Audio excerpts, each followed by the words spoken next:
Ce lundi, à l'Assemblée nationale, de la désignation de Pierrette Mwenze comme questeur de cette institution d'appui à la démocratie. Elle remplace à ce poste le MSR Chantal Ngoy, démissionnaire. Ce même lundi, le président de l'Assemblée nationale a reçu en audience le président du Sénat de la République du Burundi. Les deux personnalités ont axé leurs échanges sur la diplomatie parlementaire entre les deux États. Je propose d'écouter un des membres de la délégation du président du Sénat burundais. C'était une visite de courtoisie et son Excellence très honorable président du Sénat du Burundi vient d'être élu il y a 3 mois. C'était alors une visite de courtoisie. C'était des salutations envers le président de l'Assemblée nationale de la République démocratique du Congo, mais surtout en même temps président de l'Assemblée parlementaire francophone. L'actualité, c'est aussi l'ouverture ce lundi du séminaire atelier sur le renforcement de capacité des points focaux du gouvernement en matière de contrôle parlementaire. Organisé par le ministère des Relations avec le Parlement, ce séminaire vise à promouvoir la bonne gouvernance. Dans le souci de promouvoir la culture de redevabilité et de transparence du pouvoir exécutif à l'égard du pouvoir législatif, en collaboration avec le programme des Nations Unies pour le développement PNUD, le ministère des Relations avec le Parlement a organisé un double séminaire atelier sur le renforcement des capacités des points focaux du gouvernement en matière de contrôle parlementaire et celui de suivi de mise en œuvre des recommandations du Parlement adressées au gouvernement. Ouvert par le vice-premier ministre, ministre de Pétentique, représentant le Premier ministre, cet atelier est l'expression d'un partenariat interinstitutionnel entre l'exécutif et le législatif. C'est à juste titre que se tient ce séminaire atelier qui va permettre aux gestionnaires et à leurs collaborateurs de maîtriser les procédures liées au contrôle parlementaire, de mieux appréhender la problématique, d'apporter des réponses aux préoccupations du souverain primaire et de se conformer à la Constitution de la République. L'objectif stratégique de cet atelier est la promotion ainsi que la consolidation de la démocratie. Ce travail, c'est faire exister deux pouvoirs, condamnés à collaborer, mais qui parfois sont tentés de se combattre, de s'anéantir, de s'éliminer. Ce travail, c'est assurer la nécessaire passerelle entre institutions. Le PNUD, par le biais de son directeur pays, réitère son engagement à appuyer la RDC dans ses efforts de renforcer le cadre démocratique et la transparence. Pour garantir une bonne gouvernance, l'action des parlementaires est essentielle, car ils contrôlent l'action du gouvernement, relaient les préoccupations des citoyens et aide au réajustement des politiques publiques. En effet, le soutien du PNUD cherche à contribuer à l'émergence d'un système de gouvernance démocratique et inclusif sur le plan national et provincial. Pendant 5 jours, ces points focaux vont être outillés sur les principes de bonnes pratiques démocratiques.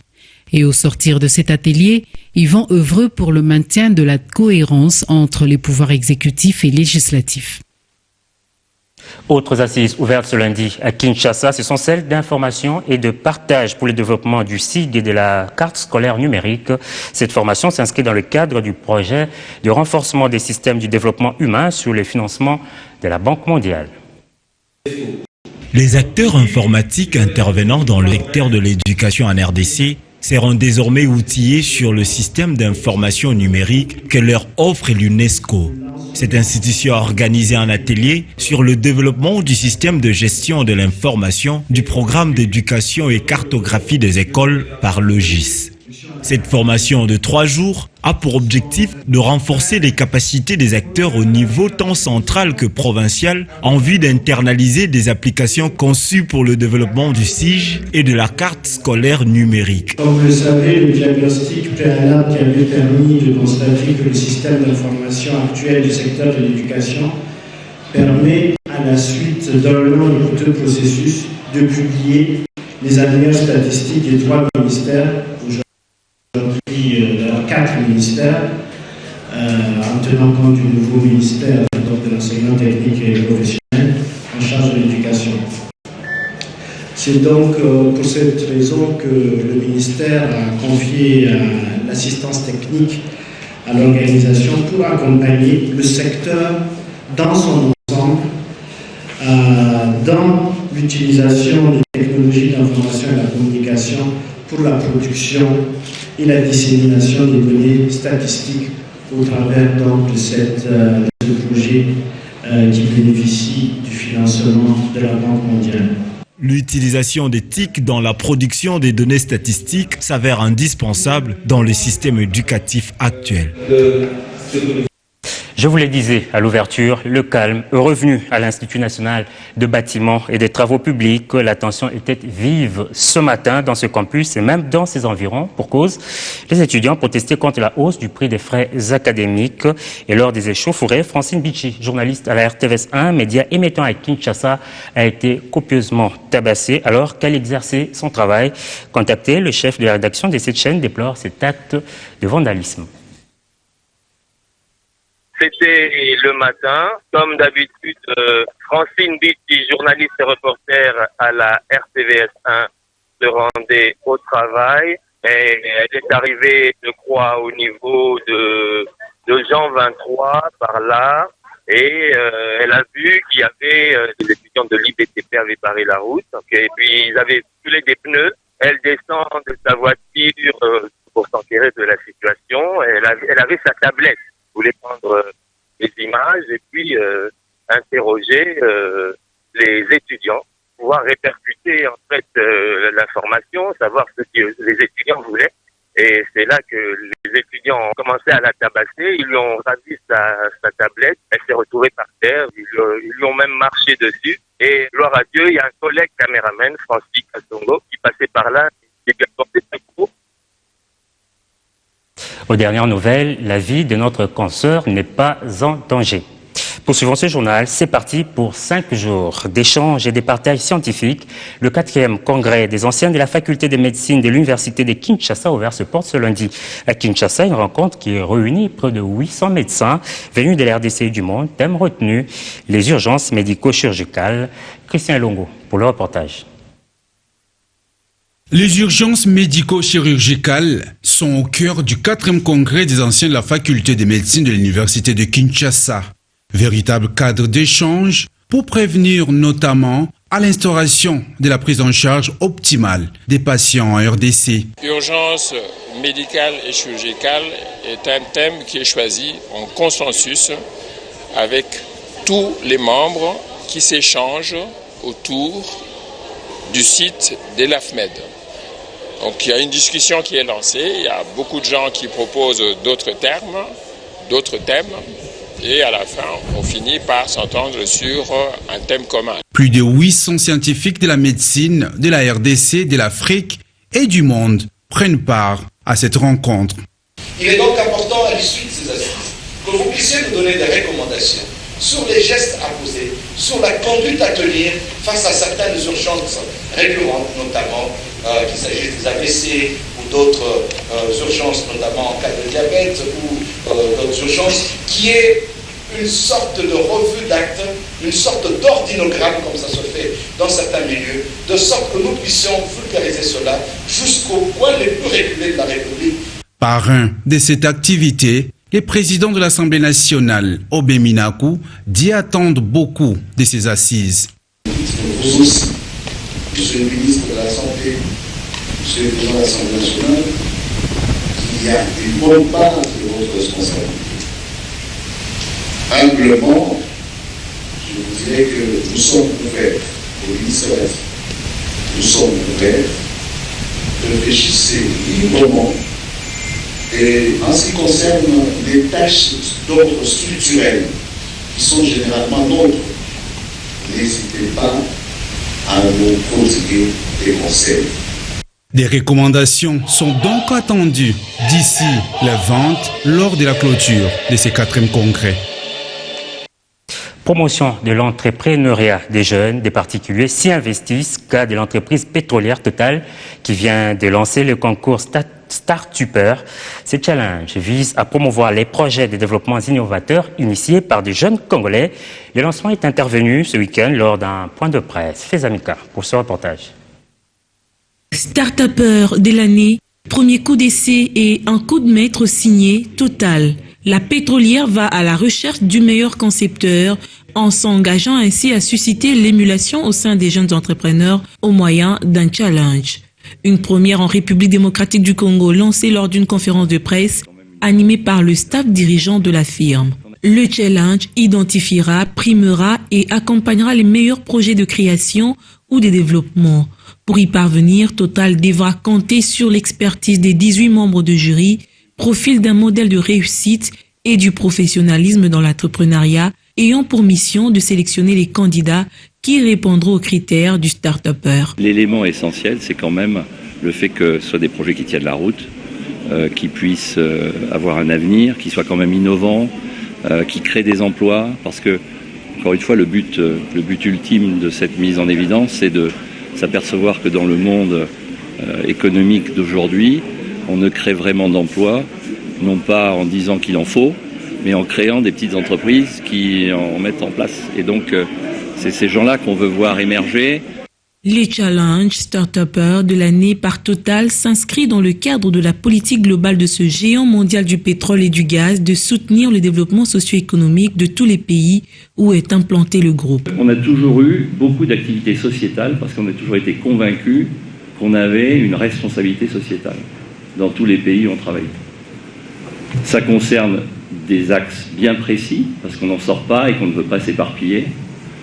Il s'agit évidemment de la sécurité et de la santé, l'accès à l'énergie, l'éducation et la formation. L'éducation, bien évidemment, la base du développement, et la formation, parce que nous-mêmes, on est concernés par les compétences des personnels qu'on veut avoir chez nous. Et enfin, le développement économique et social, parce qu'on cherche à développer un entrepreneuriat local. L'appel à projet, dont la période de dépôt de candidature est prévue du 1er novembre au 31 janvier 2016, est ouvert à tous les Congolais âgés de plus de 35 ans ou plus. Les sélectionnés devront à leur tour défendre le projet du 1er au 15 mars 2016. La proclamation, elle, interviendra le 1er mai prochain. Parlons à présent littérature. Un nouvel ouvrage a vu le jour et c'est le résultat d'une réflexion menée pendant 3 ans et demi sur la nature, la portée et classification des différents principes du droit. L'œuvre a été présentée à la communauté scientifique et professionnelle. L'ouvrage intitulé « Grands principes juridiques » a été porté sur fonds baptismaux à l'hôtel Vénus. Je te baptise en te souhaitant la bienvenue dans le monde juridique et judiciaire. Baptisé de main de maître du président de la Cour constitutionnelle, ce livre intitulé « Grands principes juridiques esquisses d'une typologie des principes matriciels du droit » fait désormais son entrée dans le monde du droit et de la philosophie. Dépassant l'ambiguïté conceptuelle autour du terme droit, cet ouvrage opère une nette distinction entre les principes juridiques essentiels et les principes juridiques consécutifs. Une double articulation comprenant les principes logiques et structurants ainsi que les principes relatifs à la protection de la personne humaine. C'est-à-dire les principes qui organisent la société, qui structurent en quelque sorte les institutions. Bon, il y a ce que j'ai appelé le principe relatif à l'identité de l'État. Ce qui identifie l'État, c'est la souveraineté. Et donc, sans souveraineté, il n'y a pas d'État. Mais à part la souveraineté, vous avez aussi des principes qui régulent en quelque sorte la répartition de compétences entre l'État central et ses démembrements, par exemple les provinces, pour parler du Congo. Abordant certaines questions de l'heure, notamment celles liées au respect du principe de la séparation de pouvoir, l'auteur, le professeur Mabaka Placide, revient sur certaines règles jugées essentielles dans la gestion de la chose publique. Mais il y a 2 grands principes qu'on appelle la subsidiarité, c'est-à-dire que le central ne peut intervenir que lorsqu'il y a défaillance ou carence des provinces. Le même proportionnalité ne peut intervenir en cas de défaillance que pour atteindre un objectif donné et ne pas aller au-delà. Sinon, il y a empiètement dans les compétences de ces structures-là, ce qui va justement porter atteinte à un autre principe qui organise les pouvoirs, par exemple le principe de la séparation de pouvoir. Réparti en près de 250 pages, cet ouvrage est destiné non seulement aux hommes en toge noire, mais aussi à l'ensemble de la communauté scientifique. Autre chose à présent, célébration de 40 ans d'existence de l'Institut supérieur d'informatique ISIPA, créé le 15 novembre 1975. Cet institut compte à son actif 3 sites à Kinshasa et 1 à Matadi, dans le Congo central. Il s'impose et est une référence qui justifie un parcours démarré le 15 novembre 1975. L'Institut supérieur d'informatique, programmation et analyse ISIPA a totalisé ce dimanche 15 novembre 40 ans d'existence. Des milliers d'ingénieurs de haut niveau sont sortis de ces 3 sites de Kinshasa et celui de Matadi. Ce fruit est l'œuvre d'une ténacité, détermination et ferme volonté du promoteur Martin Ekanda Onyangunga. Selon le DG de l'ISIPA, le professeur Lodishu Embo, qui a exposé les orientations et la politique générale de cet institut, l'ISIPA envisage d'autres perspectives. 40 ans après, quelle ouverture ou opportunité de l'ISIPA maintenant? Nos efforts seront axés aussi et surtout sur les objectifs ci-après. Continuer notre démarche pour la formation doctorale de nos membres du personnel scientifique afin de doter ISIPA de ses propres professeurs. Établir un partenariat entre ISIPA et certains centres et entreprises en vue de monter des académies de certification. Faire un effort permanent d'adaptation des contenus de cours aux nouvelles réalités informatiques du moment. Rentabiliser des logiciels importants et utiles élaborés par nos étudiants. La soirée, qui a été agrémentée par plusieurs programmes, a aussi connu la décoration de mérite de bravoure de Martin Ekanda.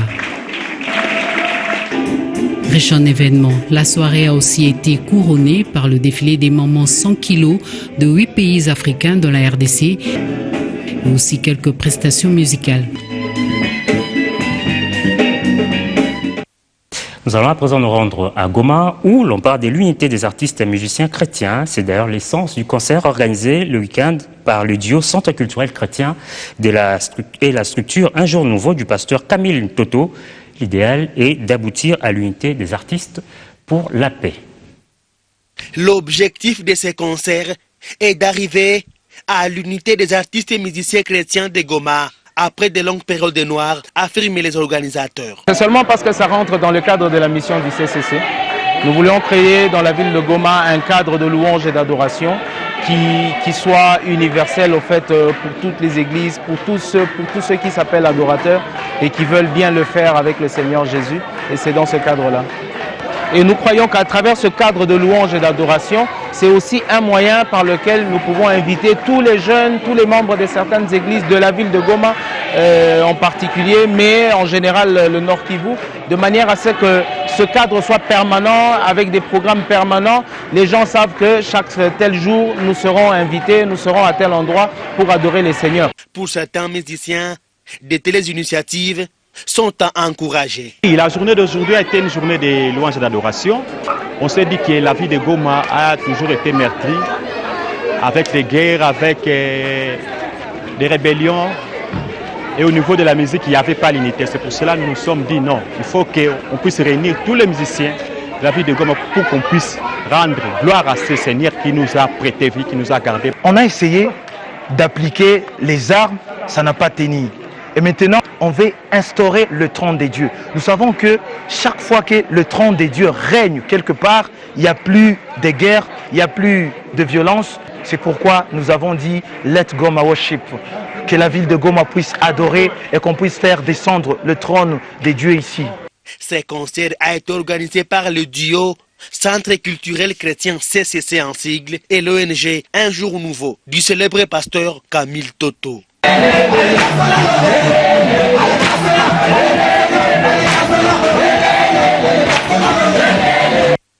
Des très belles images. Et puis, sachez que c'est pour son programme fascinant, sa créativité d'excellence et des réalisations attirantes que la Fondation Présence Congo a primé B1 dans la catégorie Prix Fondation Présence Congo, 8e édition. C'était lors d'une cérémonie au Salon Congo, au Salon Okapi, allais-je dire, de l'hôtel Vénus. Suivez. C'était lors d'une soirée haute en couleur que le prix Présence Congo du Média, 8e édition, a été décerné à B1 Radio et Télévision. Ambiance d'exception lors de la remise de prix aux représentants du directeur général de B1. Nous n'avons pas beaucoup de choses à dire, si ce n'est que vous dire merci. Et nous continuerons à travailler pour toujours satisfaire tous les téléspectateurs de B1 qui s'est donné. Une récompense pour des Congolais de Kinshasa et des Brazzaville qui se distinguent dans divers domaines, à l'instar de B1, primé d'après les initiateurs de ce prix pour la qualité de son programme, la créativité d'excellence et des réalisations. Nous sommes très honorés, nous, à B1, de recevoir ces prix Présence Congo. Le secteur de médias, vous le savez, c'est un secteur où la concurrence est rude. Et jeter son début sur B1, ça nous fait énormément plaisir. Ça prouve à suffisance que le travail que nous abattons est reconnu quelque part. C'est donc le couronnement des efforts de toute une chaîne, parce que B1 c'est vraiment une chaîne de collaborateurs, des confrères et consoeurs qui travaillent d'arrache-pied pour présenter un travail remarquable. Ce prix Présence Congo, qui est à sa 8e édition, fédère le bien qui permet de rassembler davantage le peuple de deux Congos en s'employant à promouvoir des méritants. Le prix Présence Congo, à l'instar des autres institutions similaires qui existent déjà dans le monde, n'auront non seulement comme ambition d'organiser annuellement des soirées d'émulation, mais aussi de pouvoir ouvrir d'autres horizons à nos lauréats à travers les différents réseaux de promotion dans le monde. Le prix Présence Congo permet de s'avérer un vaste projet qui aura le mérite de concilier à la fois culture, politique, économie, religion, musique, car le pays Congo regorge des gisements inépuisables de valeurs sûres au plan économico-culturel et scientifique. Au cours de cette soirée, plusieurs prix ont été décernés, notamment le prix de la recherche scientifique, prix du mécénat et bien d'autres. Et puis en culture, avant de nous séparer, les arts qui retracent l'histoire de la RDC depuis la période coloniale jusqu'à la Troisième République sont exposés à l'Institut français Al de la Gombe, près d'une trentaine de toiles proposées par des artistes au coup de pinceau remarquable. Le vernissage de cette exposition intitulée Collection privée a eu lieu le week-end. Des toiles collectées et proposées au public dans cette exposition dénommée Collection privée. Tirée à la volée, le collectionneur a réussi à rassembler les tableaux qui retracent l'histoire de la RDC depuis les années coloniales jusqu'à ce jour. L'exposition est là, on l'a attendue pendant longtemps. Elle est là à l'initiative de l'Institut français. Et puisqu'il fallait des tableaux et que j'ai une petite collection, j'ai prêté les tableaux. Les soubresauts qui ont conduit à la chute du maréchal Mobutu lors de la révolution du 17 mai sont également relatés dans un des tableaux. C'est un tableau historique. Je crois que c'était un certain 17 mai 1997 que ce tableau a pris tout son sens. C'est un artiste qui a saisi l'actualité et qui nous l'a transmise. Elle est là, elle est rentrée dans l'histoire et voilà, chacun peut l'interpréter à sa manière. Le public venu assister à la cérémonie de vernissage de collections privées a visiblement été impressionné. Je viens de l'Europe, donc pour moi c'est très différent, mais je trouve que c'est très impactant et très intéressant aussi. Ouverte dans la soirée du 17 novembre, le rideau de cette exposition tombe le 1er décembre de cette année. Et voilà pour l'actualité. Merci de l'avoir suivi. Retrouvez Steve Mbouy à 23h30.